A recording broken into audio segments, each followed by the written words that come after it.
noite. Olá, boa noite. Presidente Jair Bolsonaro pede que países da América do Sul se unam pela Amazônia e volta a criticar o presidente da França. Brasil e Argentina fecham um acordo de livre comércio no setor automotivo a partir de 2029. E você vai ver também. Greve de motoristas e cobradores de ônibus termina em São Paulo.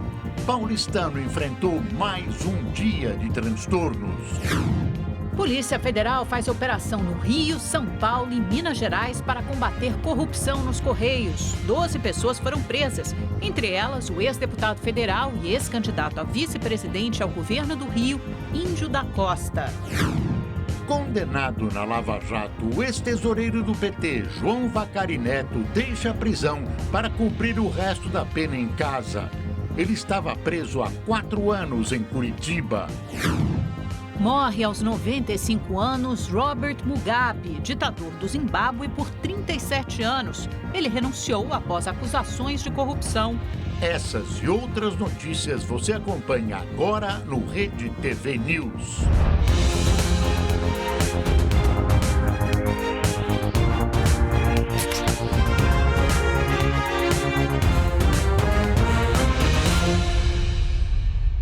Após acordo com a Prefeitura de São Paulo, a greve de motoristas e cobradores de ônibus foi encerrada à tarde. O paulistano teve uma manhã complicada por causa da paralisação. O repórter Igor Duarte está em um terminal da Zona Oeste e tem os detalhes desta volta para casa. Boa noite, Igor.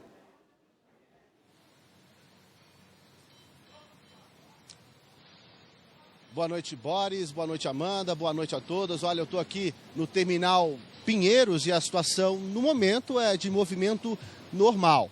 Os ônibus estão chegando e os passageiros estão conseguindo embarcar sem problemas. Por volta das 3h30 da tarde, depois de uma assembleia, cobradores e motoristas anunciaram o fim da greve. Logo depois, o prefeito de São Paulo, Bruno Covas, concedeu uma entrevista coletiva e informou que a prefeitura assinou um novo contrato de licitação por 15 anos. Desde 2013, o sistema de ônibus da capital paulista era regulado por meio de contratos emergenciais. O prefeito também se comprometeu a não fazer a readequação do transporte de São Paulo de imediato. Tanto a redução da frota quanto o corte de cobradores vão ser discutidos aos poucos, sem prazo. Além disso, a Polícia Civil vai investigar se houve alguma irregularidade à participação das 4 empresas que lideraram as paralisações e bloqueios de ruas e terminais. A Prefeitura vai antecipar a receita das empresas, cerca de 40 milhões de reais, para que paguem a PLR aos funcionários até quarta-feira. A manhã de hoje não foi nada fácil para o paulistano, como mostra a reportagem de Estela Freitas. Filas nos terminais e muita gente apressada nas ruas. Chegar ao trabalho nessa manhã foi sofrido para os paulistanos. Isso para quem conseguiu. Ainda tenho 1 hora para chegar, porém, pelo visto, eu não vou chegar cedo. Rosinete estava preocupada porque não podia faltar. Por telefone, a gerente dela mandou pegar um táxi. Eles avisaram que ia liberar às 6 horas, né? E eu estou desde as 5 no ponto. Aí peguei esse daqui, quando a gente entra, ele parou. Fechou tudo o terminal, entendeu? E eu preciso trabalhar, a gente precisa, né? Pelo menos 24 dos 49 terminais da capital foram fechados pelos grevistas. São 8h30 da manhã aqui no terminal Parque Dom Pedro II, no centro de São Paulo. Até agora, os ônibus estavam circulando de forma parcial, só que com um intervalo bem maior aí entre chegadas e saídas, um intervalo de mais de 1 hora. Normalmente dura cerca de 10 minutos a espera, só que nesse momento, esse ônibus vermelho aqui bloqueou a passagem, então nenhum outro consegue sair para trabalhar. Então tem muita gente, inclusive muito passageiro que está desistindo e indo embora. Esperar um pouquinho, né? Qualquer coisa eu tento voltar embora. embora, porque se eu for para lá, como que eu volto depois? A Prefeitura de São Paulo conseguiu uma liminar que garantiu o funcionamento mínimo de 70% dos ônibus no horário de pico e 50% no restante do dia. O rodízio municipal de veículos foi suspenso para facilitar a circulação. Por volta das 9h30 da manhã, o protesto dos cobradores e motoristas se concentrou em frente à sede da Prefeitura, no centro da cidade. Ônibus vazios bloquearam o viaduto do Chá. Uma das reivindicações dos grevistas era o pagamento da participação nos lucros das empresas. O transporte rodoviário na cidade de São Paulo passa por uma reformulação, o que levou à redução da frota. De um ano para cá, 450 ônibus saíram de circulação. Segundo o Sindimotoristas, as demissões até agora estão em aproximadamente 2.000 trabalhadores. O prefeito Bruno Covas sugere que os cobradores sejam aproveitados. Nós estamos orientando as empresas que façam essas adaptações sem contratação de novos funcionários, reaproveitando os que elas já têm para evitar qualquer demissão com esse novo sistema aqui na cidade de São Paulo. O ex-tesoureiro do PT, João Vacari Neto, que cumpria pena no âmbito da Operação Lava Jato, deixou a prisão hoje à tarde. Preso no Paraná desde abril de 2015, Vacari Neto agora vai cumprir pena em casa, monitorado por uma tornozeleira eletrônica. O ex-tesoureiro vai morar na região metropolitana de Curitiba e só poderá sair da área delimitada com autorização judicial. Nesse processo, ele foi condenado a 6 anos e 8 meses por corrupção passiva. Por já ter cumprido 2 anos e 3 meses, teve o direito à progressão de pena. Vacari foi condenado em 5 processos pela Lava Jato. Em 2 deles, foi absolvido por falta de provas. Num terceiro, o ex-tesoureiro conseguiu extinguir 24 anos de condenação. Há ainda outras ações em curso. A par dessa libertação de Vacari, feita dentro das nossas leis boazinhas, resta aos que querem passar o Brasil a limpo um gosto amargo de que a Lava Jato está perdendo terreno e que o país recua no combate à corrupção. Mas a cidadania não dorme no ponto. Precisa ficar atenta e não permitir essa volta ao passado e à impunidade que muitos desejam. A Polícia Federal deflagrou uma mega operação em 3 estados contra um esquema de fraude nos Correios. Mandados de prisão, busca e apreensão foram cumpridos no Rio de Janeiro, São Paulo e Minas Gerais.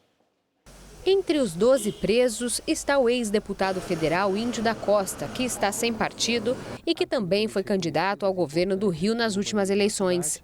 Mandados de busca e apreensão também foram cumpridos na sede dos Correios, no centro da cidade. O esquema funcionava com grandes cargas postais que eram distribuídas no fluxo postal sem faturamento ou com um faturamento muito inferior ao devido. As investigações, que começaram em novembro de 2018 em Santa Catarina, apontam um prejuízo de pelo menos 13 milhões de reais. As grandes empresas que necessitam desses serviços de postais, né, entrega de faturas, entrega de documentos em geral, elas têm um volume muito grande de encomendas, de correspondências, cartas comerciais. Essa Orcrim fazia isso tudo, né? Só que na hora de fazer a postagem, eles tinham várias formas de burlar a fiscalização. Funcionários do alto escalão da estatal faziam parte do esquema criminoso. Até a compra de cargos nos Correios era negociada. A gente tem nos autos informações de cargos que custavam de 200 a 250 mil reais por mês. Em nota, os Correios informaram que estão colaborando com os investigadores. Nos Correios, onde tudo começou. Foi aí o primeiro grande encontro com a corrupção brasileira, que acabou sendo o ponto de partida para outras descobertas de como a população brasileira havia sido roubada, fato que acabou desembocando na Lava Jato. Mas você vê que a gatunagem não acabou. Algumas figuras importantes continuam apostando na impunidade. Mas na Polícia Federal, Ministério Público e no Judiciário, ainda há o desejo de fazer justiça, doa a quem doer, custe o que custar. Em Porto Alegre, a Polícia Civil fez uma grande operação contra um grupo de criminosos acusado de extorquir comerciantes.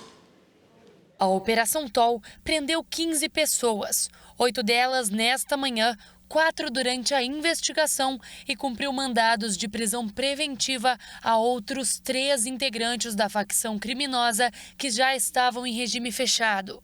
Um deles, o líder da organização, que está detido em um presídio federal e, mesmo assim, continuava dando ordens. Se nada acontece na rua sem a sua autorização, né, sem que ele autorize, sem que ele receba algo, ele tem que ser responsabilizado por esses atos. A quadrilha é acusada de ser responsável por um incêndio criminoso em maio deste ano em uma galeria na região central de Porto Alegre. O grupo tem o domínio do tráfico de drogas no local. Por isso, passou a ameaçar e extorquir proprietários de lojas. Os comerciantes eram obrigados a pagar uma espécie de pedágio à facção criminosa. Os valores chegavam a R$300 por semana. E o incêndio que ocorreu em maio aqui na Galeria Malcom, também no centro de Porto Alegre, foi uma espécie de aviso dos bandidos para aqueles que não queriam realizar o pagamento. O gerente da facção também foi preso. Na residência dele, na zona norte da capital gaúcha, foram encontrados 4 carros de luxo, entre eles uma Land Rover e um Audi TT. Além disso, a polícia apreendeu um fuzil recém-adquirido e uma pistola Glock de calibre restrito. Em São Paulo, as obras de reconstrução do Museu do Ipiranga começam amanhã. O espaço está fechado desde 2013 para o público por problemas de conservação.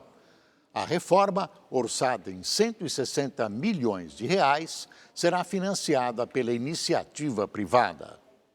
Logo de cara, a principal novidade. A entrada para visitantes será construída ao lado da fonte, embaixo da esplanada e das escadas atuais. Então a gente vai ter uma porta que fura esse muro de arrimo, que é um muro que contém terra. A gente vai escavar essa terra e construir no nível desse muro, mas depois a obra sendo, vamos dizer, estando pronta, basicamente você não vai mais ver esse volume construído que vai estar em semi-subsolo.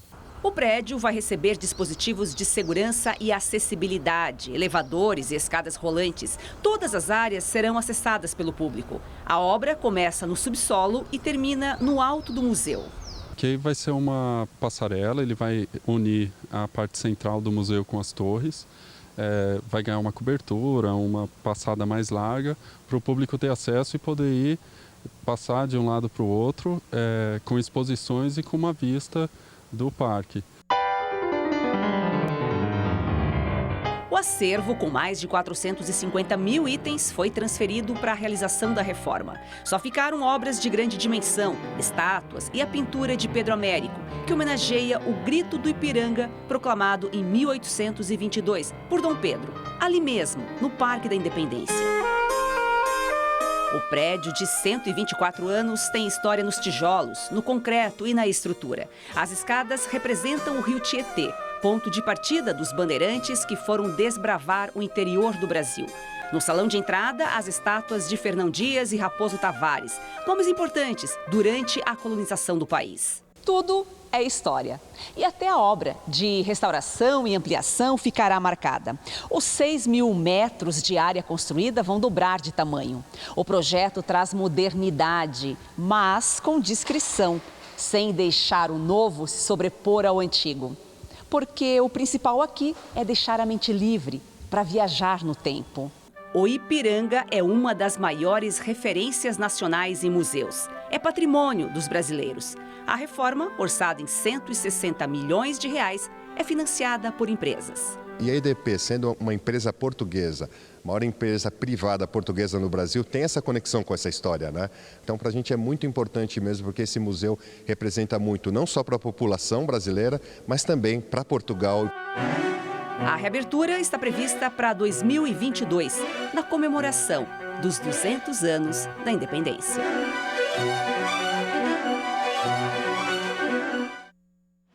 Veja agora como fica a previsão do tempo para todo o Brasil amanhã com o Igor Silveira.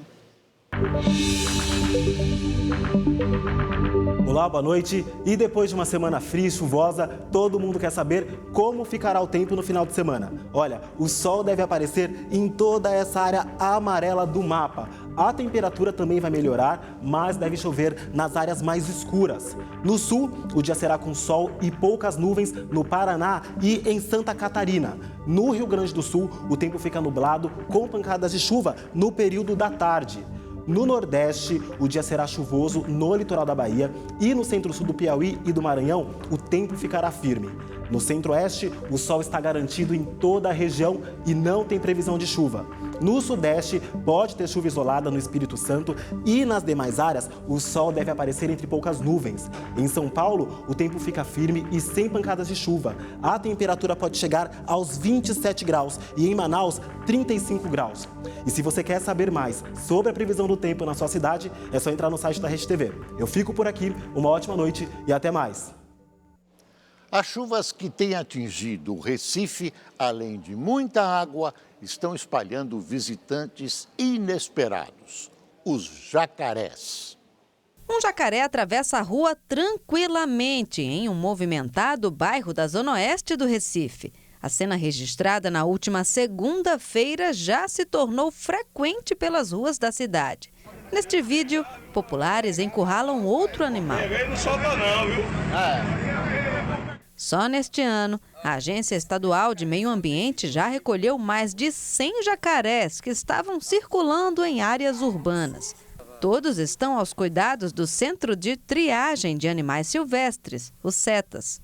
Os jacarés encontrados são da espécie papo amarelo, a mais comum da Mata Atlântica e dos rios que cortam a região metropolitana do Recife.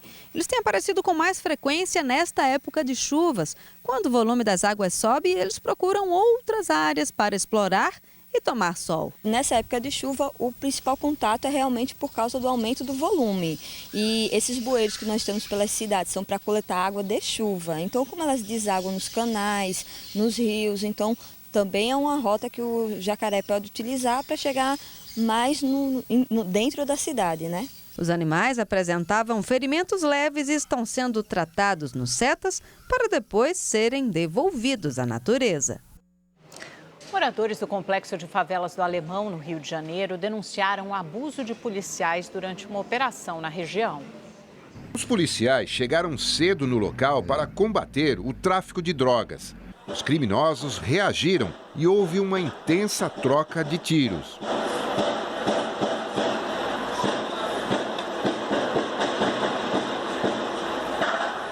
Durante a ação, moradores postaram imagens e relatos de abusos dos PMs nas redes sociais. Em uma das fotos, o cômodo de uma casa aparece todo revirado. Nesta outra, um policial está sentado no braço de um sofá, mirando a arma pela porta. Em nota, o comando da PM informou que está atento ao conteúdo compartilhado na internet e, caso necessário, poderá responsabilizar e punir os policiais que cometeram excessos. 11 toneladas de maconha foram apreendidas pela Polícia Militar Rodoviária numa estrada da região oeste do estado de São Paulo. Embaixo desse carregamento de soja, a polícia encontrou na noite de ontem dezenas de fardos que totalizaram 11 toneladas e 300 quilos de maconha. Esta é a maior apreensão de drogas realizada no estado de São Paulo nos últimos 2 anos e a maior da história da região de Presidente Prudente. O motorista revelou que pegou o carregamento em Ponta Porã, no Mato Grosso do Sul. A cidade faz fronteira com o Paraguai, o que revela indícios de tráfico internacional de drogas. Uma quadrilha de criminosos fez reféns e explodiu 2 agências bancárias na madrugada de hoje, no interior de São Paulo. Os assaltos aconteceram na pequena cidade paulista de Iracemápolis. De acordo com a polícia, ao menos 12 homens com armamento pesado e cerca de 7 carros participaram dos crimes. Parte dos ataques foi registrada por câmeras de segurança. A quadrilha usou explosivos e uma das 2 agências bancárias invadidas ficou destruída. Moradores foram feitos reféns. Os criminosos também assaltaram uma loja de conveniência. Ninguém ficou ferido. Até o momento, nenhum suspeito foi preso. Em Belo Horizonte, uma enfermeira que se passava por médica foi presa por realizar abortos clandestinos.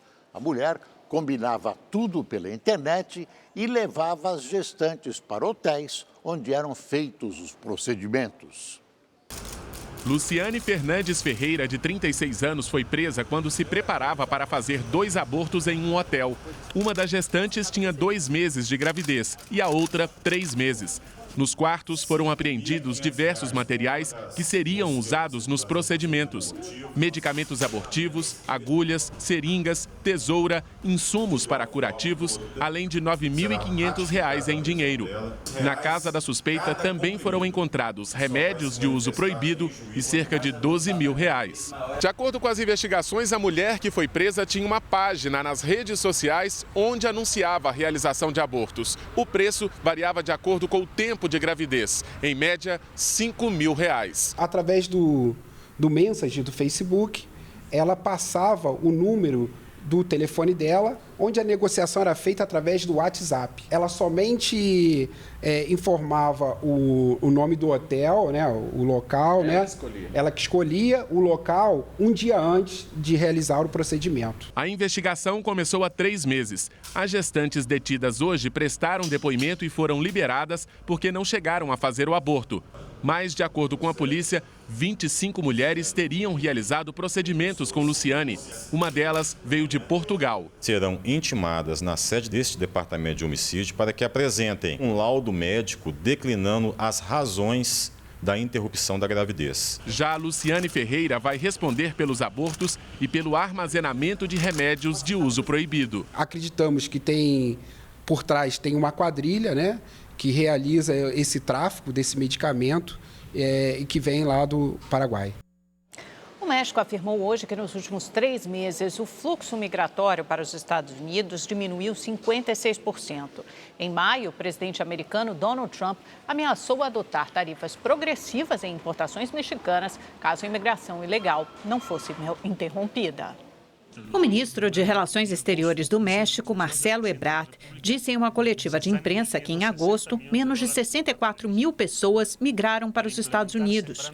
Em maio, o número foi bem maior, superando 144 mil imigrantes.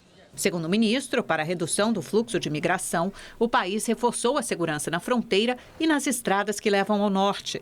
Além disso, o governo mexicano também está investindo em projetos de desenvolvimento econômico. Em junho, o México prometeu reduzir a migração em até 90 dias, após o presidente Donald Trump ameaçar impor tarifas sobre as importações mexicanas. Na próxima terça-feira, Ebrard vai se reunir com autoridades americanas na Casa Branca para analisar a situação.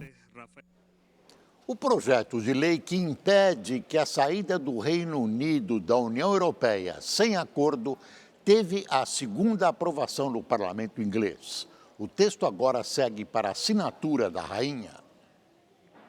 O texto foi aprovado hoje na Câmara dos Lordes, sem propostas de alteração. A nova lei exige que o primeiro-ministro britânico Boris Johnson peça uma prorrogação do Brexit, marcado para o dia 31 de outubro, se não houver acordo. Caso o governo avance com o pedido, a nova data deve ser definida por membros da União Europeia. Ontem, Boris Johnson afirmou que prefere estar morto em uma cova a ter de pedir um novo adiamento do Brexit. Hoje, em visita à Escócia, o primeiro-ministro reiterou seu posicionamento. Disse que irá até Bruxelas para fazer um acordo com a União Europeia que garanta a saída do Reino Unido do bloco em outubro. Veja só essa história que incrível. Uma mulher indiana de 74 anos se tornou a mãe mais velha do mundo ao dar à luz filhas gêmeas. A idosa conseguiu engravidar depois de uma fertilização in vitro e foi submetida a uma cesariana. Ela e o marido, de 80 anos, são casados há 47 anos, mas nunca conseguiram engravidar. As gêmeas foram concebidas por meio de óvulos doados e com os próprios espermatozoides do pai. Por se tratar de um caso raro, a Clínica de Reprodução Humana realizou o pagamento integral do tratamento. Os médicos consideraram o parto um sucesso, mas por causa da idade avançada da mãe, ela deverá permanecer em observação nos próximos dias. Mais um dia de protestos em Hong Kong. Hoje, os manifestantes foram às ruas para pressionar a companhia do metrô a liberar imagens da violência policial. Quem conta é o correspondente Marcelo Espíndola. O alvo dos protestos desta sexta-feira em Hong Kong foi a estação de metrô Prince Edward. Os manifestantes se concentraram no local para pressionar a operadora do sistema metroviário a disponibilizar as imagens do circuito interno do dia 31 de agosto. Neste dia, a tropa de choque entrou na estação e, segundo os manifestantes, espancou com cacetetes ativistas e passageiros indiscriminadamente. Houve muito desespero e gente ferida.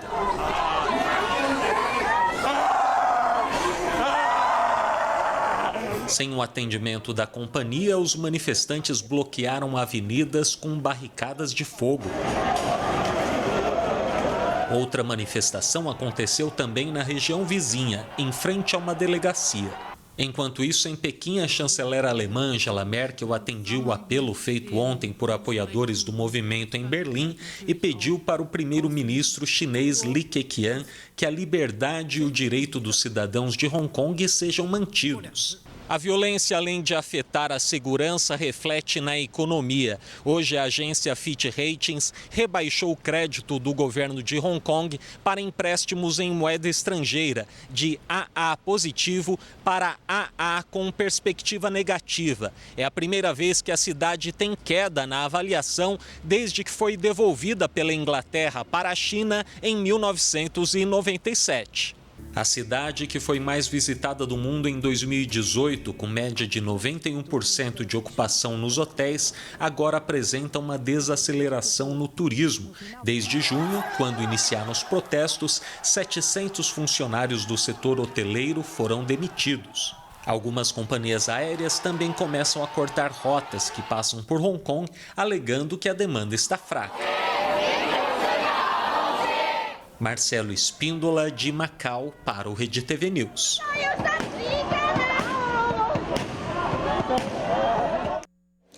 Morreu hoje o ex-ditador do Zimbábue, Robert Mugabe. Ele governou o país africano entre 1980 e 2017, quando renunciou após acusações de corrupção. A notícia foi anunciada pelo atual presidente do Zimbábue, Emmerson Mnangagwa. Em uma rede social, ele chamou Mugabe de pai fundador do país e disse que ele era um ícone da libertação e que dedicou a vida à emancipação e à capacitação do povo do Zimbábue. O ex-ditador tinha 95 anos e morreu em um hospital em Singapura, onde estava internado havia 5 meses. A causa da morte não foi divulgada. Robert Mugabe liderou nos anos 70 uma campanha pedindo a independência da região, onde hoje é o Zimbábue. O território era até então chamado de Rodésia, uma antiga colônia britânica. Após o reconhecimento da independência do país em 1979, Mugabe foi eleito primeiro-ministro.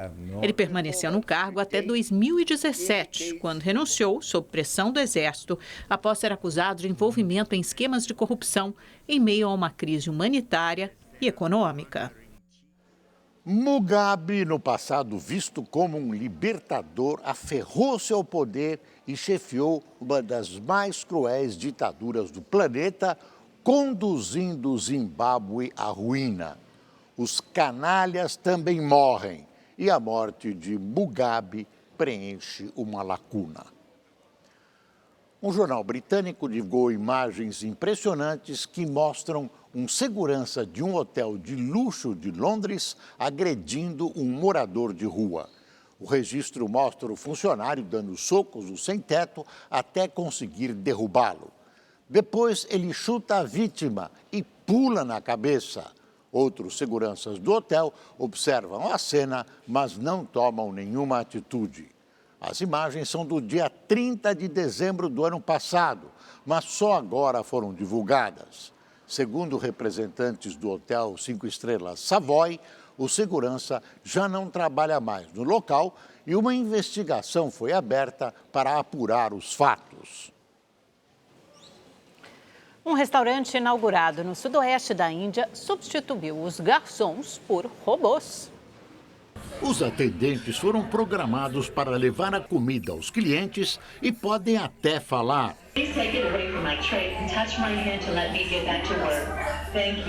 Cada mesa é equipada por um tablet. Por ele, as pessoas fazem os pedidos e acionam os 6 robôs disponíveis. O dono do restaurante disse que o serviço pretende agilizar o atendimento e diminuir as despesas. Mas o local ainda conta com funcionários humanos para o caso de imprevistos. Um festival no Rio de Janeiro para os amantes da cerveja. O Mondial de la Bière entra em sua 7ª edição com mais de 1000 rótulos de várias partes do Brasil e do mundo e vai até domingo. Aqui ela é a grande estrela e nem sempre é dourada, como manda a tradição. São cores, aromas, sabores diferentes, alguns deles exóticos. Quem já imaginou uma cerveja de tangerina com manjericão? Ou de melão e presunto? De mojito, tradicional bebida cubana. São as cervejas do tipo sour, mais ácidas, novidades deste ano. A cerveja é um campo muito extenso, né? A gente pode ter várias criações, sempre coisas novas. No Mondial de la Bière tem surpresa em todo o estande. Criado há 25 anos no Canadá, o evento chega à 7ª edição no Rio de Janeiro, no Pier Mauá, com mais de 130 cervejarias de diferentes países e estados do Brasil. São mais de 1000 rótulos. Aqui, a ordem é experimentar.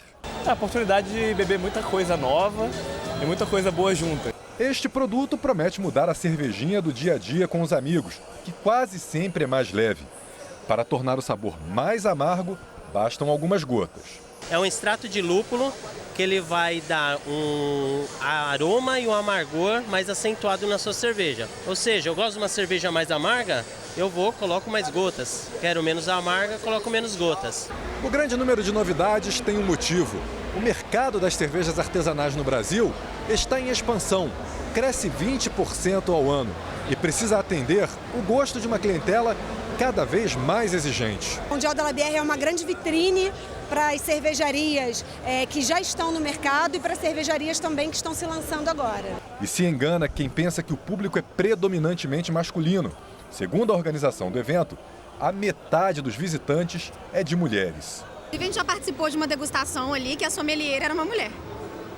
Ou seja, quem tá crescendo. Era uma mulher, entendeu? O público feminino vem crescendo. E ela bebe mais cerveja que eu.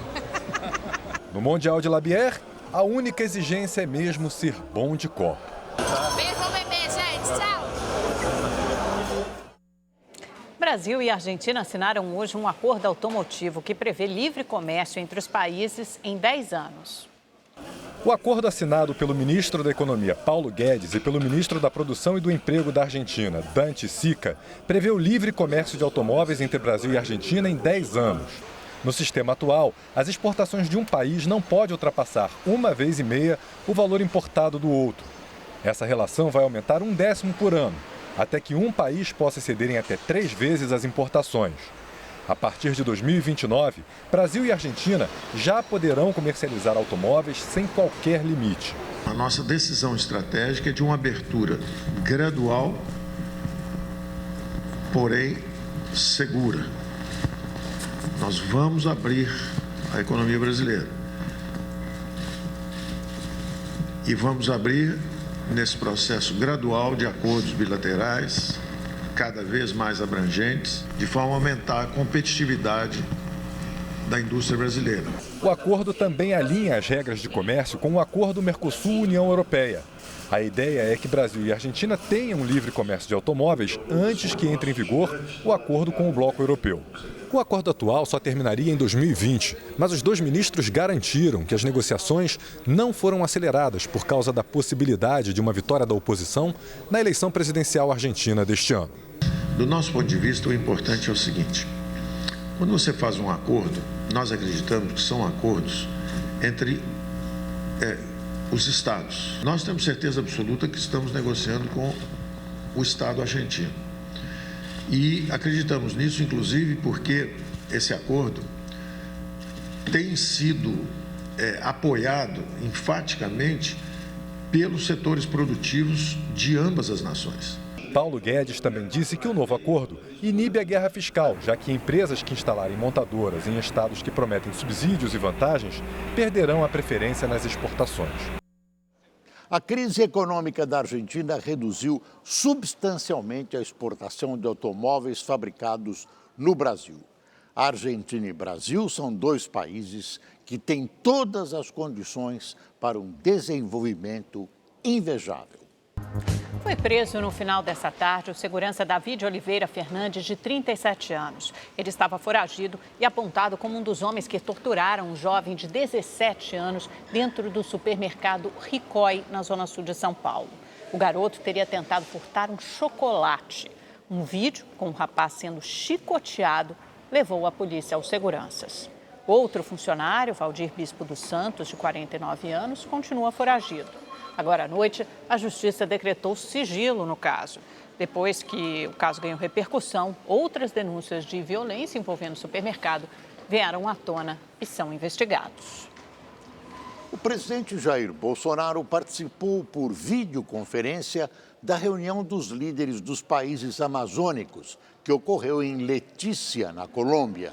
Ao longo do dia, Bolsonaro também relembrou que há um ano foi vítima de uma facada, quando fazia campanha em Juiz de Fora, Minas Gerais. Na saída do Palácio da Alvorada, desta vez, nada de entrevista. O presidente Jair Bolsonaro disse que só falaria de dois assuntos: desfile de 7 de setembro e o que ele chamou de aniversário. Nascido em Juiz de Fora, faz um ano. Muito obrigado, Santa Casa Juiz de Fora, professor de saúde e demais.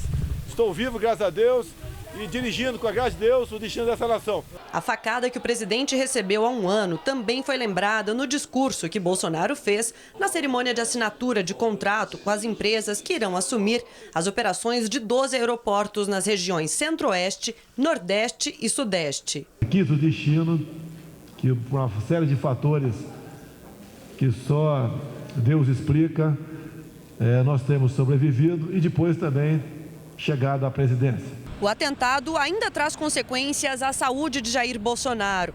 Amanhã, depois de participar pela primeira vez como presidente do desfile de 7 de setembro, Bolsonaro viaja a São Paulo. No domingo, ele será submetido a uma cirurgia para retirar uma hérnia que surgiu no local da facada. O procedimento médico fez com que Bolsonaro não fosse à cidade de Letícia, na Colômbia, onde ocorreu uma reunião com chefes de estados dos países amazônicos. O brasileiro participou por videoconferência. Bolsonaro reafirmou o discurso que atitudes como a do presidente francês, Emmanuel Macron, visam tirar a soberania dos países sobre a floresta. O que o senhor presidente da França fez, ele se precipitou, mas um plano para tornar essa grande área patrimônio mundial ainda continua no tabuleiro do jogo. Jair Bolsonaro ainda afirmou que as queimadas estão abaixo da média, criticou a política ambiental dos governos de esquerda que o antecederam e fez um apelo aos outros chefes de Estado. Nós temos o que os outros não têm. Nós somos os países riquíssimos. Nesse Pacto de Letícia, tomamos uma posição firme de defesa da nossa soberania e firme também para que cada país possa, dentro da sua terra, desenvolver a melhor política para a região amazônica. Após a reunião, que contou com representantes de 7 dos 8 países cobertos pela floresta amazônica, apenas a Venezuela não foi convidada, Bolsonaro participou da cerimônia de assinatura da medida provisória que cria a carteira de estudante digital. Bolsonaro aproveitou para criticar o presidente da Bolívia, Evo Morales, que participou da reunião sobre a Amazônia. Mas parece que não estava integrado a nós e disse até que o capitalismo é que está destruindo a Amazônia. Como se no país dele, daqui a pouco você saber qual que é, já sabe, né? Não tivesse ocorrido as maiores queimadas, muito maior que na Amazônia agora. A nova carteira estudantil irá substituir o documento que hoje é emitido por unidades como a Uni. O documento, que antes era impresso, poderá ser baixado gratuitamente em um aplicativo que estará disponível em 90 dias. Tem muito estudante pobre que R$30 para ele por ano faz diferença. Inclusive, estou feliz também, porque nós vamos poupar trabalho de uma minoria que representa os estudantes. Eles não vão ter que trabalhar mais. Agora, o seu tempo laboral será zero. Por se tratar de uma MP, a mudança ainda precisa ser aprovada pelo Congresso Nacional em até 120 dias. Boa medida essa do presidente Bolsonaro, tirando a UNE a estranha prerrogativa, tirando da UNE a estranha prerrogativa da emissão da carteira de estudante. Por anos e anos, a UNE, que de democrático não tem nada, tem sido um feudo do Partido Comunista Brasileiro, o PC, aliás, do Partido Comunista do Brasil, o PCdoB, está longe de representar a maioria dos estudantes do país. A carteira válida por um ano, que agora será gratuita, rende à entidade R$ 35 por estudante brasileiro. Uma belíssima fortuna para a operação político-partidária. Empresários e executivos de todo o país participam esta semana do Fórum CEO Brasil 2019. O evento, que tem o apoio da Rede TV, acontece na Praia do Forte, na Bahia. Hoje, o destaque foi a troca de experiências entre as startups e as empresas multinacionais.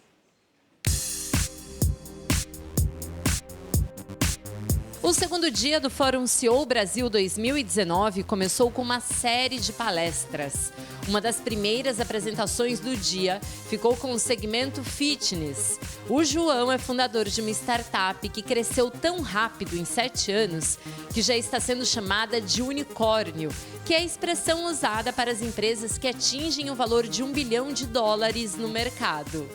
Hoje em dia, quando você fala de inovação, todo mundo está buscando inovar de alguma maneira, seja as grandes empresas multinacionais, seja startups buscando novas ideias, implementando novas ideias em todos os mercados. Então, acho que, no final, todo mundo quer impactar mais pessoas com seus clientes e tudo isso.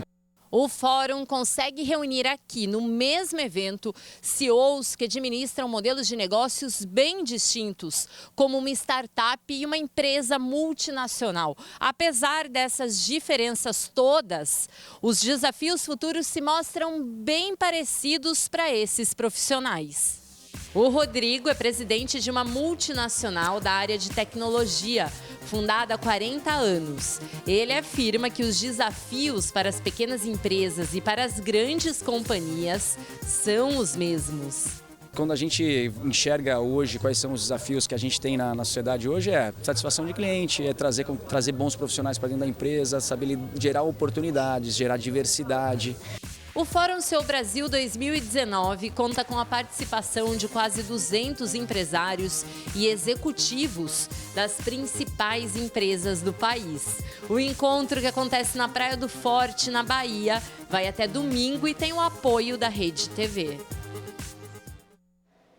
O furacão Dorian foi rebaixado para a categoria 1. Depois de passar pelo estado americano da Carolina do Norte, voltou para o oceano e agora segue rumo ao Canadá. As imagens de satélite mostram o momento em que o olho do furacão Dorian tocou o solo dos Estados Unidos por volta das 9h30 da manhã de hoje. Ele chegou a Cape Hatteras, uma fileira de ilhas no litoral da Carolina do Norte, com ventos de até 144 km/h. Durante toda a madrugada, fortes chuvas castigaram a região costeira do estado. Em Wilmington, além da ventania, raios atingiram árvores e a rede elétrica entrou em curto-circuito. Milhares de pessoas ficaram sem luz. O Dorian já retomou a rota sobre o oceano e segue paralelo à costa leste americana em direção ao nordeste. A previsão é de que ele volte a tocar o solo no território canadense da Nova Escócia no fim de semana, mas não deve causar a destruição que devastou as Bahamas. Estas imagens mostram como eram o complexo de ilhas caribenhas antes e depois da passagem do furacão. Quando atingiu o norte do país no domingo, o furacão tinha ventos de quase 300 km/h. Pelo menos 30 pessoas morreram. De acordo com a ONU, 76 mil pessoas precisam de ajuda humanitária urgente. A entidade prometeu enviar 8 toneladas de alimentos em breve. Embarcações internacionais também chegam com socorristas, suprimentos e kits de abrigo. A Guarda Costeira Americana disse que somente ontem resgatou 135 pessoas entre os escombros. Luciana Camargo, de Nova York, para o Rede TV News. Depois de muita expectativa, a missão espacial da Índia, que enviou uma sonda à Lua, fracassou. Durante todo o dia, cientistas acompanharam em tempo real a tentativa de pouso da missão não tripulada Chandrayaan-2 no Polo Sul lunar. Mas acabaram perdendo contato quando a sonda estava a apenas 2 quilômetros da superfície. O objetivo da missão era obter mais informações sobre a composição mineral da Lua. Hoje, dia 6 de setembro, é o dia do sexo. Mas parece que a nova geração de jovens está mais interessada em jogar videogame e assistir a séries de TV. É o que mostra um estudo americano. Você é daqueles que mais fala do que faz quando o assunto é sexo? Sua mulher já reclamou que você não compareceu? Não, graças a Deus, nunca tive esse problema. Tudo tem um momento, né? Trabalho, sexo, tudo tem o seu momento, né? Hoje em dia a gente tá tão cansado indo pra faculdade, indo pro serviço, que às vezes a gente tem preguiça até pro sexo. Será que é só preguiça? Uma pesquisa realizada nos Estados Unidos e no Reino Unido concluiu que os jovens têm mesmo se interessado cada vez menos pelos momentos mais calientes. Das milhares de pessoas ouvidas, 23% declararam não ter se envolvido em uma relação sexual nos últimos 12 meses. É quase o dobro do número registrado há 10 anos. A pesquisa apontou ainda que um dos responsáveis pela redução no número de pessoas praticando sexo é o videogame. Entre os jovens, principalmente, os jogos eletrônicos são os grandes concorrentes do prazer sexual. Além deles, os filmes e as séries de TV também têm substituído o sexo. O Cláudio, esse aí que tá dançando, é o proprietário da casa de games e vê essa mudança de comportamento como algo natural. A nova geração de hoje realmente aí apresenta ocupar bastante tempo deles no videogame mesmo. E acaba até esquecendo de fazer coisas viais, social mesmo, sair, se divertir, até mesmo a parte do prazer, né? Mas no caso dele... Acontece o mesmo com você? Primeiro videogame, depois do sexo? Não, de forma nenhuma. Não. Primeira vida, pessoal, trabalho, estudo, relacionamento. O videogame é mais tempo livre mesmo, hobby. Primeiro sexo? Sim, primeiro sexo. Para este sexólogo, a falta de apetite sexual pode estar ligada com alguma frustração. As pessoas acabam, por medo de se envolver emocionalmente, acabam evitando a relação sexual. Hoje nós temos outras fontes de satisfação sexual, como a pornografia, por exemplo, que acaba entrando no lugar aí das relações sexuais, porque psiquicamente, emocionalmente, acaba sendo fontes muito mais econômicas.